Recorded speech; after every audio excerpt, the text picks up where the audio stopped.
लहरा के चूरा बने केहू के कदे है वो पागल सारा तू मंतर जाने लू स्वाद तहर चटकार मर्चियो जो इन लागे लू कमर कमानी ऐसे जैसे कोई मिला के लू झटक के तू मटक के चले लू ए जान साचो फिल्म के हीरोइन लागे लू झटक के तू मटक के चले लू ए जान साचो फिल्म के हीरोइन लागे लू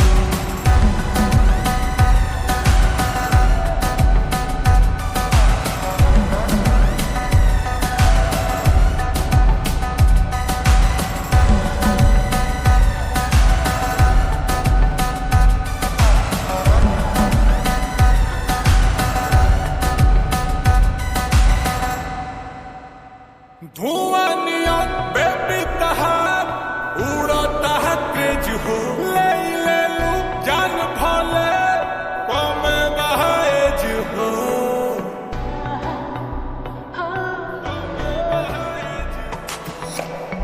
देख बाबी साहिल तहार जिए लू दम में मोरी मोरी चाहिए है रही जे फरम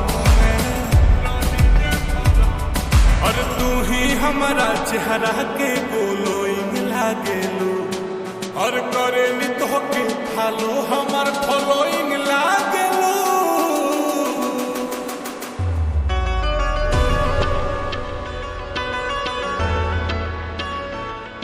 ए जान साचो फिल्म के हीरोइन लागेलू झटक के तू मटक के चले लू ए जान साचो फिल्म के हीरोइन लागे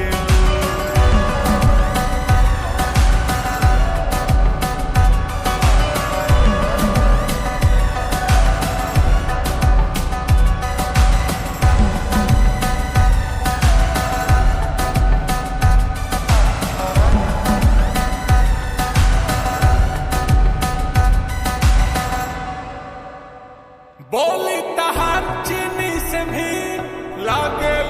मिठ हो चिखले ही जदी के हो जाई ढिठ हो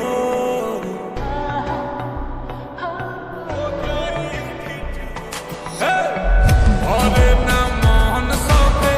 देखे जी भर के रवि नील कोमल कान्हा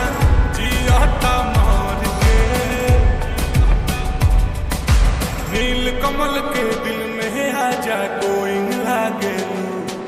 आ महंगा कलाकार के डोरोइंग लागे झटक के तू मटक के चले लू ए जान साचो फिल्म के हीरोइन लागे झटक के तू